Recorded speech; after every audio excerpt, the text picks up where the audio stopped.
Welcome and thank you for attending the Black History Matters series presented by the National Abolition Hall of Fame and Museum. My name is Victoria Basulto, and I am a current senior at Colgate University, located in Hamilton, New York, and am an intern with the National Abolition Hall of Fame and Museum, known as NAHOF. I will be facilitating the series of 28 presentations that will be released throughout the month of February 2021 and that you can view on our YouTube channel or on our website. I will now lead you through some introductory statements. The National Abolition Hall of Fame and Museum is located in Peterborough, New York, in the building that you can see on the screen where the inaugural meeting of the New York State Anti-Slavery Society was held in 1835. NAHOF's mission is as follows. The National Abolition Hall of Fame and Museum honors anti-slavery abolitionists, their work to end slavery, and the legacy of that struggle, and strives to complete the second and ongoing abolition, the moral conviction to end racism. NAHOF has worked in coordination with the Garrett Smith Estate National Historic Landmark, which is also located in Peterborough, New York, to create the Black History Matters series. The following statement is the purpose of the Black History Matters series. NAHOF supports racial justice movements seeking to address racial inequality, given their resonance with NAHOF's mission to address the second and ongoing abolition to end racism. NAHOF believes a significant number of Americans do not understand the current racial justice protest due to their unfamiliarity with 4 centuries of Black American history because this history was either excluded or taught inadequately in schools. NAHOF knows that education is a powerful step towards ending racism, and that understanding the history of the enslavement and dehumanization of Black Americans provides critical context for the ongoing racial justice movements and the persistence of racism in America. Given NAHOF's commitment to strengthening knowledge of history as one route to confront racism, NAHOF will present Black History Matters, a series of crash courses covering some examples of neglected topics in Black American history throughout the month of February in 2021. I'd like to now welcome our presenter, Dr. Hogle. Dr. Hogle is a professor of social science at SUNY Morrisville, located in Morrisville, New York. Dr. Hogle has a BA from SUNY Oswego and an MA from SUNY Plattsburgh, and a PhD from University of Colorado at Boulder Creek. Dr. Hogle served in the United States Army from 1966 to 1969 in Vietnam, in 1967 to 1968 in the 9th Infantry Division, and he received the Combat Infantry Badge. He was born in Washington, D.C., and his parents met in the Army taking care of General John C. Pershing's. Dr. Hogle is also the oldest of 12 children and was raised in Syracuse and Manoa, New York.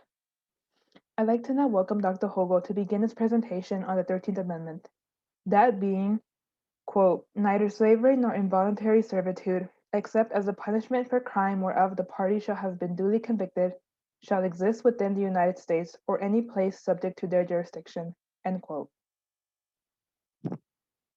Let me establish that when the Constitution was written and agreed on in 1787, there were about 800,000 chattel slaves. They had been part of the work system in all of the 13 original states. The slavery was in the process of being eliminated in the northern states, but in the southern states, the slavery was still the key work ingredient for their economy. And since you needed at least 9 of the 13 states to ratify the Constitution, the South had a veto power. North Carolina, South Carolina, Georgia, Virginia, Maryland, and Delaware had slaves. Without making a compromise over slavery, we never would have had a United States of America. So from the beginning, we've had to deal with slavery. And what we did is, on the demand of the South, they were allowed to count 3/5 of their total slave population for purposes of gaining members of the House of Representatives. So, as an example, if South Carolina had 100,000 white citizens and 100,000 free slaves, they would, and if you got a member of the House for every 20,000 people, they would pick up 5 votes in the House of Representatives based on the white population, and then they would pick up another 3 based on chattel slavery, and who couldn't vote, who were treated legally as if they were livestock. Before the end of the Civil War, the South, through the 3-5 Compromise, had gained electoral votes because the voting system for the president was not direct election by the people. It was votes by the legislature based on the number of senators and the number of members of the House. So in the early 19th century, the South had 57 electoral votes based on chattel slavery, when New York State, the biggest population in the country at the time, only had 45 electoral votes. That is one of the main reasons we have slave owners as a predominant president up until the Civil War. Washington, Jefferson, Monroe, Madison, Jackson, you name them. There were very few Northern men without slaves. And that was an artificial creation in order to keep the South in the Union. Now, there was a rough equilibrium between Northern states and Southern states. The Missouri Compromise in 1820 had almost caused fighting, but the compromise was that Missouri got to come in as a slave state, and Maine was allowed in as a free state. This allowed the Southerners to keep the North tied in the Senate, although they were falling behind because the House of Representatives is based on population, and the population of the North was rising much faster than the South. But it kept the political equilibrium. Unfortunately, one of the compromises of the 1820 Missouri Compromise was there could be no slavery above the southern border of Missouri. And that got the North on board, and there was only a little bit of territory, which eventually became the slave state of Arkansas. The problem arises when we go to war with Mexico in 1846. We defeated the Mexicans, we occupied Mexico City, we seized half of Mexican territory, Northern Territory. It was called the Mexican Cession, and all of a sudden we have hundreds and hundreds of square miles of unoccupied territory below the southern border of Missouri. Will that be slave territory? Will that be free territory? Both sides dig in their heels. We have 12 years of conflict. The compromise is offered where that we have squatter sovereignty. The South wanted any settlers in the territory, in the land designated a territory, should be allowed to vote whether they wanted slavery or not. The North was adamant, no slavery in the Mexican Cession, free land for free men. And that's where we stood with the fire eaters, the hotheads, throwing insults, talking about war, trial by combat. And that's the way it went. In 1854, there was an attempt by Stephen A. Douglas, an Illinois senator, to get help to build a railroad, a transcontinental railroad from Chicago, the major city in his state, all the way to San Francisco. It would have been a huge coup, a huge feather in Senator Douglas's hat if he could have gotten it. The South said no. We're thinking of a transcontinental railroad from Louisiana. They said, we will favor your bill if you will grant popular sovereignty, if you will let the voters or the citizens of a territory vote whether to have slavery or not. The first incidents of violence broke out in 1855 in Kansas. It came to be called Bloody Kansas. Southerners came in from Missouri. New Englanders came in. They fought a running civil war. James Buchanan, who became president from Pennsylvania, depended on Southern votes. He was going to accept Kansas as a slave state, even though the free soilers outnumbered the slavers 2-1. It divided the Democratic Party. It was the foreshadowing of a civil war. Douglas ran in 1858 against a lawyer from Springfield, Illinois, by the name of Abraham Lincoln. They differed remarkably on slavery. Abraham Lincoln said no slavery in the territories. He would not go against the Constitution. Where slavery existed, he would allow it. But he said that slavery should eventually end, that every man should have the fruit of his own labor to build his home, educate his children, raise his family.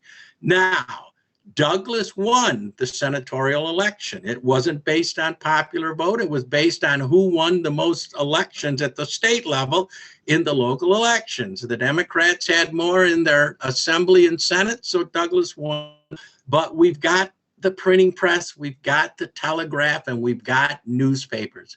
And the reporters from all over the country reported on Douglas as the next president, but they were very interested in Abraham Lincoln. Lincoln is invited to speak all over the Midwest and the West. He appears in New York City at the Cooper Union. He gives a speech where he refers to the Northwest Ordinance of 1887, when Congress, before we even had a president, Congress, the Continental Congress, had ruled that there could be no slavery above the Ohio River. There, in black and white, is a document from the earliest days of the Republic limiting slavery. He argued persuasively that this meant that slavery is not guaranteed free access to all of the country and that Congress can limit it. Well, in 1860, Lincoln ran against the favorite, and William Seward, Senator Seward of Auburn, New York, right down the road from where we live in central New York. But Seward was considered too radical, okay? He said there was an irrepressible conflict coming, that there had to be war between the forces of freedom and the forces of slavery. Lincoln, on the other hand, just said that where slavery is allowed, we will let it stay, but we won't let it expand. He won the nomination of the Republican Party, and he won the presidency of the Republican Party. The South pulled out in December 20th of 1860. South Carolina seceded from the Union based on the election of a black Republican, Abraham Lincoln. 6 other states pulled out in the spring of 1861. And when Lincoln attempted to reinforce a fort, Fort Sumter in Charleston Harbor, South Carolina, the South began the war, reduced Fort Sumter, and 4 border states left to join the Confederacy. Virginia, Tennessee, Arkansas, and not Kentucky, Maryland. Anyway, we've got war. After a slow, grinding fight, the North is still unable to defeat the South, but the South is making moves in Europe. They are trying to bring England and France in on their side. They believe the cotton is king. They provide more than 60% of the cotton used in the textile mills of England and France. And they believe that will bring intervention from the Europeans. President Lincoln has decided that slaves are only helping the South. He wants to announce that all slaves in the Southern Confederate areas are henceforth free. He wants to announce it in the summer of 1862, but he is cautioned by his Secretary of State, William Seward, you need a victory on the field of battle, Mr. President. And when Lee marched his Army of Northern Virginia up towards Pennsylvania to put pressure on the North to let the South go, they are defeated at a bloody battle called Antietam, or Sharpsville if you're a Confederate, in September of 1862. With this bloodily gained victory, Lincoln announces a preliminary Emancipation Proclamation. As of January 1st, all slaves in occupied Confederate areas will be free. Remember, it doesn't free any slaves. The Confederates are still there, but it gives the slaves an opportunity to run to the Union forces. And Lincoln also begins enlisting black men, his sable arm of the Republic, he calls it. Eventually, 220,000 black soldiers and sailors will fight for the Union. They will suffer 38,000 casualties, the highest percentage of any group in the Northern armies.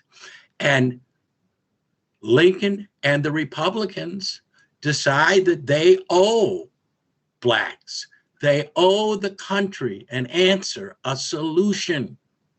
Lincoln has dramatically advanced in his thought process about blacks.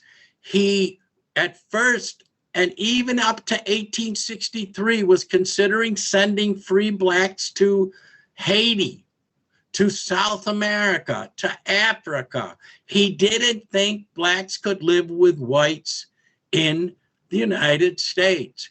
But free blacks said, no, Mr. President, we were born here. Our parents, our grandparents, we have been here for centuries. We demand the rights of citizenship. And Lincoln came around to their view, and the Emancipation Proclamation in January 1st, 1863, ended slavery in all Confederate Southern states, with some exceptions, parts of Virginia, parts of Tennessee, where the Union Army was, and they didn't want them to rush back to the Confederacy. And I want you to understand, there were still 500,000 slaves in Delaware, in Maryland, in Kentucky, and in Missouri who were loyal to the Union.